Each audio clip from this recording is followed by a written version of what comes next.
तुम्हारी मुरली हमें लगे बड़ी प्यारी प्यारी, हो चमत्कारी। प्यारे बाबा मीठे मीठे बाबा, प्यारे बाबा मीठे मीठे बाबा, तुम्हारी मुरली हमें लगे बड़ी प्यारी प्यारी, ओ चमत्कारी। चमत्कारी चमत्कारी चमत्कारी चमत्कारी। प्यारे बाबा मीठे मीठे बाबा, तुम्हारी मुरली हमें लगे बड़ी प्यारी प्यारी, हो चमत्कारी।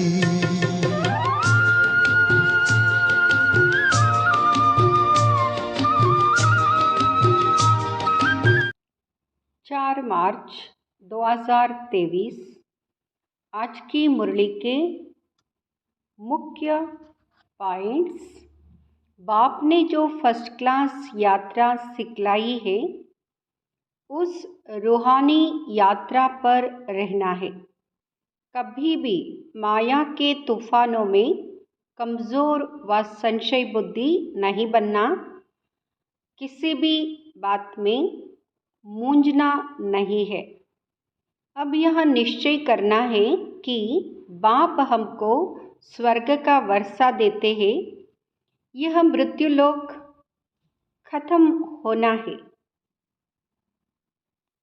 जब तुम निरंतर बाप को याद करते रहेंगे, तब संपूर्ण निर्विकारी बनेंगे। उसी योग बल से पाप कटते जाएंगे, पुण्य आत्मा हो जाएंगे। तुम बाप के पास सरेंडर होते हो, पुण्य करते हो, फिर याद से आत्मा पवित्र बनती जाएगी। मुख्य एम ऑब्जेक्ट भी बुद्धि में है, चक्र तो बुद्धि में फिराना ही है। गृहस्थ व्यवहार में रहते पवित्र रहना है।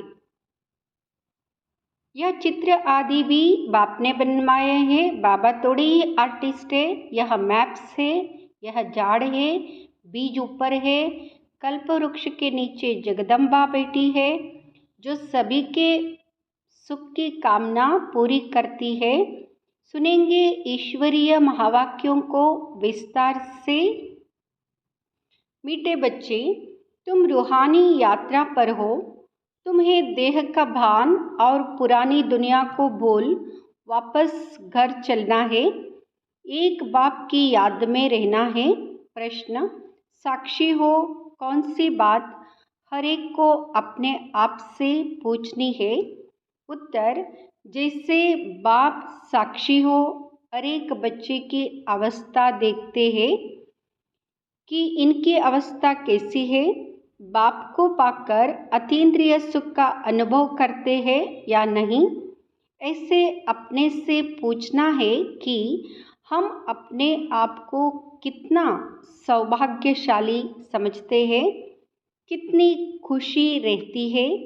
बाप से पूरा वर्षा लिया है, वारिस बनाए हैं। योग बल से पापों को भस्म कर पुण्य आत्मा बने हैं। गीत: रात के राही थक मत जाना। ओम शांति। यह बच्चों को समझाया हुआ है। जैसे आत्मा शांत स्वरूप है, वैसे परमपिता परमात्मा भी शांत स्वरूप है। ओम का अर्थ भी समझाया हुआ है कि ओम अर्थात अहम आत्मा मम माया। सन्यासी लोग कहते अहम ब्रह्मास्मि, वह ब्रह्म को ईश्वर समझते हैं। रचना को माया कह देते, अहम ब्रह्मास्मि का यह अर्थ करते, परंतु है सब रंग।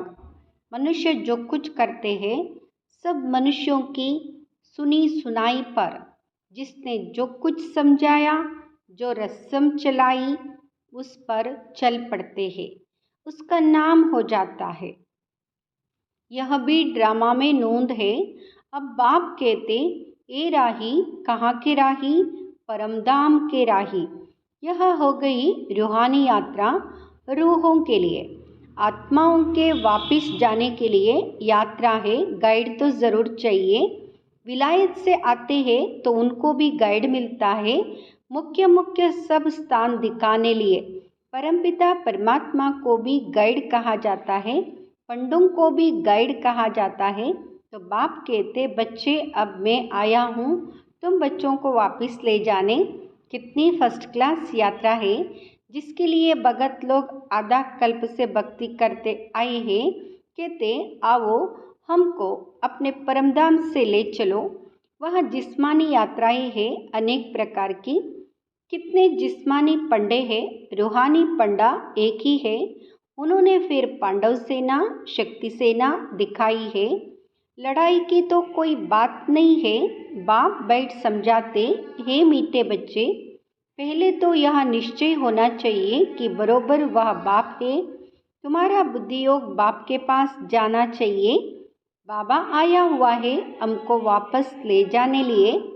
यहाँ यह है दुखधाम, पति दुनिया, नरक। हेल नाम तो है ना, गाते भी है, लेफ्ट फॉर हेवनली अबोर्ड। ज़रूर कोई नई चीज़ है, मनुष्य जानते नहीं, सिर्फ कह देते।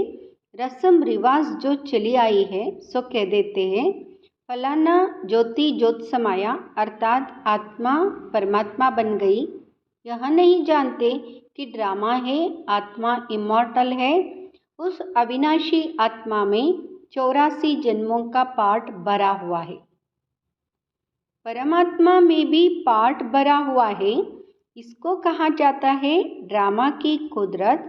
परमात्मा से भी तुम पार्टदारियों का तो और ही जास्ती पार्ट है। वह तो है क्रिएटर, डायरेक्टर। तुम जो देवी देवता बनते हो उनका सबसे जास्ती पार्ट है। आदि से अंत तक तुम्हारा पार्ट है। सत्युग त्रेता में तो बाप का पार्ट है नहीं, वहाँ बाबा को कुछ भी करना नहीं पड़ता। इस समय मैं बहुत सर्विस करता हूँ। तुम बच्चों को भी और भक्तों को भी राज़ी करना पड़ता है। भक्तों को साक्षात्कार होता है तो वह समझते, बस हमने ईश्वर को पाया। भक्तों का नाम कितना है, वहाँ है भगत माला और यहाँ है रुद्रमाला। ज्ञानमाला में भक्ति नहीं है, वह तो ज्ञान सागर से ज्ञान धारण कर भक्तों का भी उद्धार करते, उन्हों की ही फिर रुद्रमाला बनती है। अब तुम बच्चे समझते हो हम रूहानी यात्रा पर हैं, गृहस्थ व्यवहार में रहते, याद बढ़ानी है। वहाँ है बहुत स्वीट चीज़, बाप रचता भी है, बच्चों को क्रिएट करते हैं, ब्रह्मा मुखवंशावली बनाया है। सब कहते हम शिव बाबा के बच्चे हैं। फिर डायरेक्शन मुख्य देते हैं कि मन मना भव, मैं आया हुआ हूँ तुमको पढ़ाने। ओबोहो 5000 वर्ष पहले मैंने यह राजयोग सिखाया था। मैं निराकार आत्माओं से बात करता हूँ। तुम अपने आर्गन्स का आधार लेते हो, मैं इनके आर्गन्स का आधार लेता हूँ। अब तुमको वापस जाना है, इसलिए पुरानी दुनिया को भूलना है। इसको ही संन्यास कहा जाता है। पहले पहले तो निश्चय करना है, मैं आत्मा हूँ, देह नहीं। इस देह का भान भूल जाना है, पुरानी दुनिया को छोड़ना है। अब मैं वापस लेने आया हूँ तो मेरी श्रीमत पर चलो। देह सहित देह के सभी संबंध आदि भूल जाओ। एक बाप को याद करना है। मेहनत बिगर कोई बादशाही थोड़ी ही मिलेगी। विश्व का मालिक बनना है। जो नॉलेज मेरे में है वह अब तुम्हारे में भी आ गई। तुमको संक्षेप में और डिटेल में भी समझाया जाता है। बीज से इतना सारा झाड़ निकलता है, फिर झाड़ के डिटेल में जाएंगे तो बहुत विस्तार है। बाप कहते, अब इस पुराने झाड़ को भूलो, अब सिर्फ मुझे याद करते रहो। भगवान वाच, मैं तुमको राजयोग और रचना की नॉलेज देता हूँ। यह रचना कैसे रचता हूँ, कैसे वृद्धि को पाती है, यहाँ है ड्रामा को समझना। सो तो मनुष्य ही जानेंगे, भगवान पढ़ाएंगे भी मनुष्यों को। मुख्य है गीता, गीता का नाम है। गीता में ही भगवान वाच, ऐसे नहीं व्यास भगवान वाच। कहते श्री कृष्ण भगवान ने गीता सुनाई, व्यास ने लिखी वह तो पीछे लिखी गई है ना, इस समय लिखे वह तो विनाश हो जाएगी। तुम यहाँ सभी करके 2-4 हज़ार बनाएंगे, वह गीताएं तो लाखों करोड़ों के अंदाज में है, फिर भी यही पुराने शास्त्र निकलते हैं जिससे फिर कॉपी करते। जो उस गीता में अक्षर बाय अक्षर है वही निकलेगा। ड्रामा में वही नोंद है। जिस समय शास्त्र लिखे हैं उसी समय लिखेंगे भी ज़रूर। लक्ष्मी नारायण भी वही बन रहे हैं, वही उनके महल आदि बनेंगे। इस समय बाबा ने इस कल्पवृक्ष का और ड्रामा का ज्ञान दिया है। कहते हैं तुम अब मिले हो, कल्प कल्प मिलते रहेंगे। भगवान उवाच भी लिखा हुआ है, मैं तुमको राजयोग सिखाता हूँ। भगवान नई सृष्टि रचते हैं, ज़रूर उनको राजा बनाएंगे। द्वापर का तो नहीं बनाएंगे ना। कहते कल्प कल्प मैं संगम पर ही आता हूँ। गाइड तो अंत तक साथ होगा। वहाँ गुरु लोग तो मर जाते हैं, फिर उन्हों की गद्दी चलती है। बाप कहते मुझे तो तुम सबको वापस ले जाना है, मैं अपने पूरे समय पर आता हूँ। यह बातें और कोई समझा नहीं सकते हैं। मनमनाभव का अक्षर गीता में भी आदि और अंत में है। यही कहते कि मुझे याद करो, मैं तुमको विश्व का मालिक इन लक्ष्मी नारायण जैसा बनाऊंगा, राजाओं का राजा बनाऊंगा। उसी सूर्यवंशी चंद्रवंशी घराने में तुम पुनर्जन्म लेंगे। अभी तुम कलयुग में हो, कलयुग से तुमको सतयुग में ले जा रहा हूँ। मैं कल्प कल्प आकर स्थापना करता हूँ, इस समय ही आऊँगा। हम भी ड्रामा के वश हैं, साक्षी हो, हर एक की अवस्था को देखते हैं कि इनकी अवस्था कैसी है। बेहद के बाप को पाकर अतीन्द्रिय सुख को पाते हैं कि नहीं। हर एक अपने दिल से पूछे, हम अपने को कितना सौभाग्यशाली समझते हैं। बाप के बच्चे बने हैं तो बाप से पूरा वर्षा लिया है। ऐसे भी नहीं बाबा सबको लक्ष्मी नारायण बनाएंगे। यह पढ़ाई है, जितना जो पुरुषार्थ करे। स्कूल में पढ़ा जाता है तो एम ऑब्जेक्ट रहती है ना। तुम जानते हो हमें 5000 वर्ष पहले मुआफिक बहु बाप आकर राजयोग सिखला रहे हैं। भगवान उवाच मैं तुमको पतित मनुष्य से पावन देवता बनाता हूँ। गॉड पढ़ाते हैं तो ज़रूर गॉड गॉडेस बनाएंगे ना। जिसे बैरिस्टर बनाते हैं। भक्ति मार्ग में भगवती भगवान कहते, परंतु हे देवी देवताएं आदि सनातन देवी देवता धर्म कहा जाता है।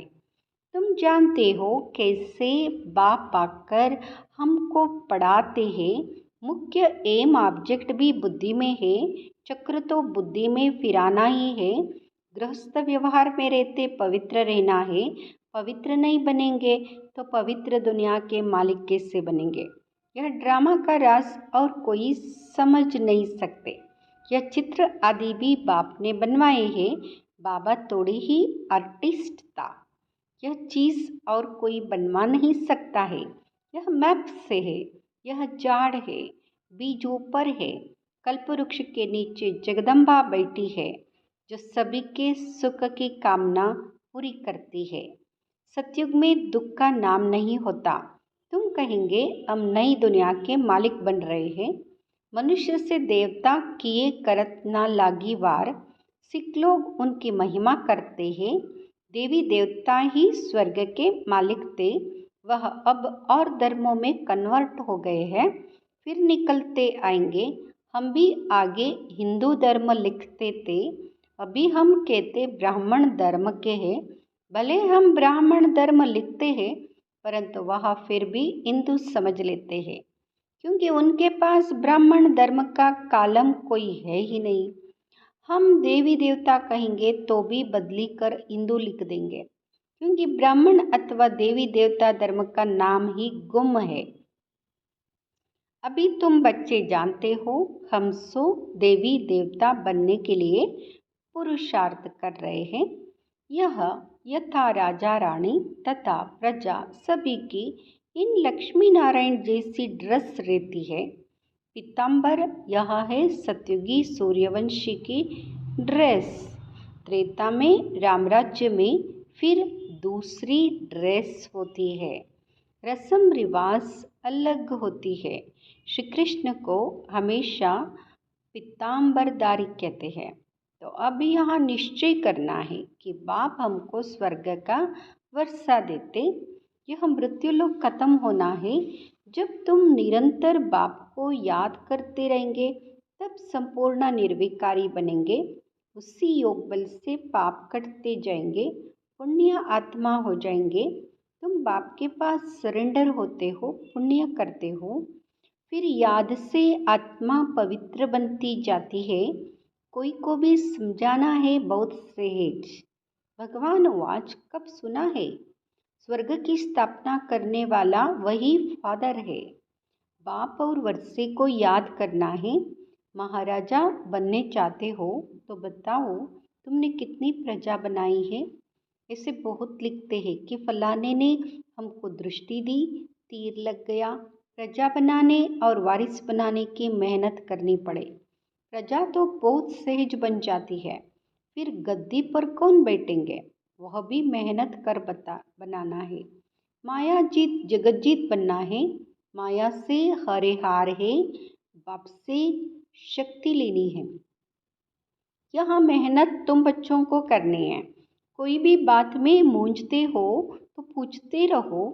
बाप पढ़ाते हैं तो इसमें कोई संशय नहीं आना चाहिए ना। अनेक प्रकार के संकल्पों के तूफान तो आएंगे, बुद्धियोग तोड़ने की कोशिश करेंगे, तूफान लगेंगे, माया खूब हैरान करेगी।